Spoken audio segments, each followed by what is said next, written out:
สบายดีทุกคนเราวันนี้กลับมาเรียนภาษาอังกฤษกันอีกเด้อ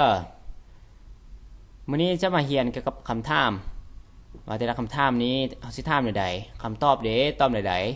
ๆและเรื่องการออกเสียงออกใดๆจังทึกโอเคข้อที่1เลย Why do you play your smartphone a lot แปลว่าย้อนหยังเจ้าจึงลิ้นโทรศัพท์หลายแท้โอเคแปลแต่ละตัว why ว่าย้อนหยังเด้อถ้าว่าจะแปลdo ถ้าว่าจะแปลตัวเดียวนี่เนาะจะแปลว่าเฮ็ดแต่ในเวลานี้จะเป็น helping verb you มันเจ้าแม่นบ่ play มันลิ้นแล้ว your มันของเจ้า smartphone man โทรศัพท์แบบมันนะเฮาลิ้นหน้าจอเนี่ยนะ a lot มันหลายโอเคไปอ่านแต่ละตัวขึ้นเด้อ Why do you play your smartphone a lot Why do you play your smartphone a lot Why do you play your smartphone a lot โอเคคำตอบ Because I'm free now because I'm free now เพราะว่าค่อยวางอยู่วางบ่มีหยังเฮ็ดค่อยฟรีอยู่โอเค because I'm free now because I'm free now คำถามที่2 How many pets have you got จะมีสัตว์เลี้ยงจักโตสัตว์ที่เราเลี้ยงนี่นะแปลว่า How many pets have you got How many pets have you got I have got 2 pets such as a dog and a cat ก็มี2ตัวคือหมาตัวนึงและแมวตัวนึงหมา1ตัวและแมว1ตัวอ่านอีกเด้อ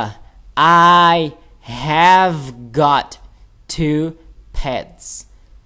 such as a dog and a cat โอเคค่อยมีเนี่ยนะ have got มาค่อยมี 2 มัน2แม่นบ่ pets มันสัตว์เลี้ยงแต่นี่เป็นจำนวนหลาย suggest เส้นว่าก็คือ a dog หมา and และ a cat แค่แมว1ตัวต่อไปข้อที่3 Why do you speak French ย้อนหยังเจ้าจึงเว้าภาษาฝรั่งแบบว่าเขาไปเที่ยวน้ำมูนบอกว่าเขาจะเว้าภาษาอังกฤษหรือว่าภาษาหยังก็ตามว่าเขาที่เขาเห็นเขาเจ้าลมโทรศัพท์เลยนะเราก็ยังเขาอยากรู้ว่าเอ้าย้อนหนังก็จะเว้านะลมน้ำไผ่โอเคว่า Why do you speak French Why เด้อ do you speak French เนี่ยนะ Why ย้อนหนัง do ถ้าว่าในเวลานี้จะเป็นverb to do มันเป็น verb สวยอยู่ในนี้แต่ถ้าจะแปลตัวเดียวเนี่ยก็คือจะแปลว่าเฮ็ดมาบ่ you เจ้า speak เว้า French ภาษาฝรั่ง Why do you speak French คำตอบ Because I talk with my friend in France เพราะว่าค่อยลมกับหมู่เฮาอยู่ประเทศฝรั่ง Because เพราะว่าแม่นบ่ I ค่อยลม talk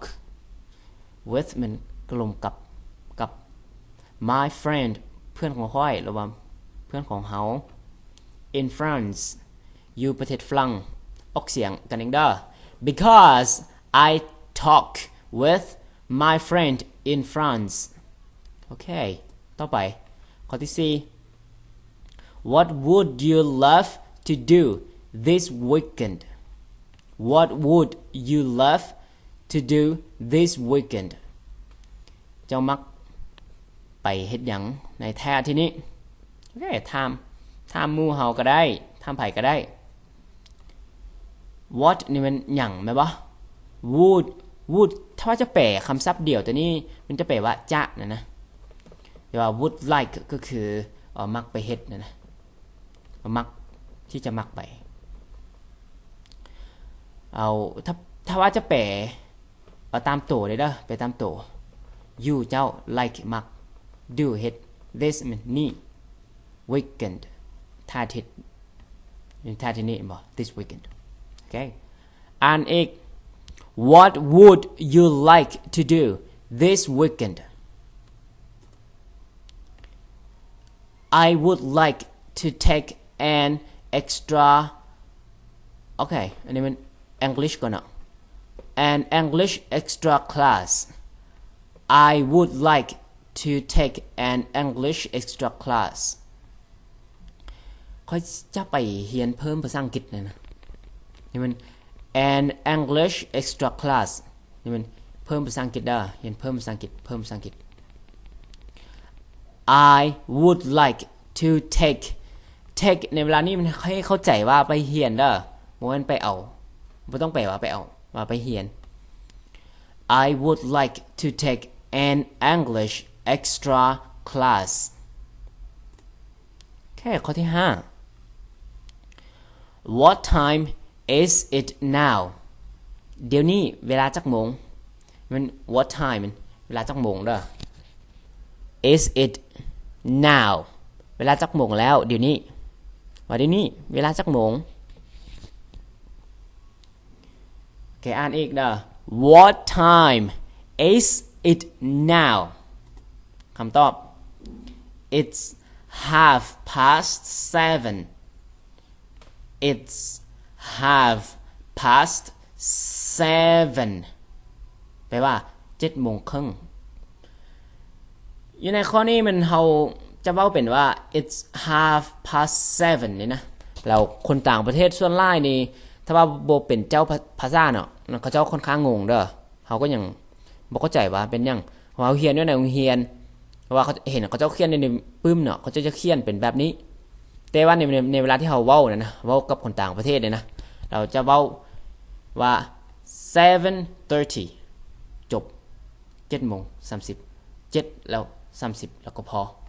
ก็จะเข้าใจแม่นบ่โอเคขอบใจหลายๆเด้อ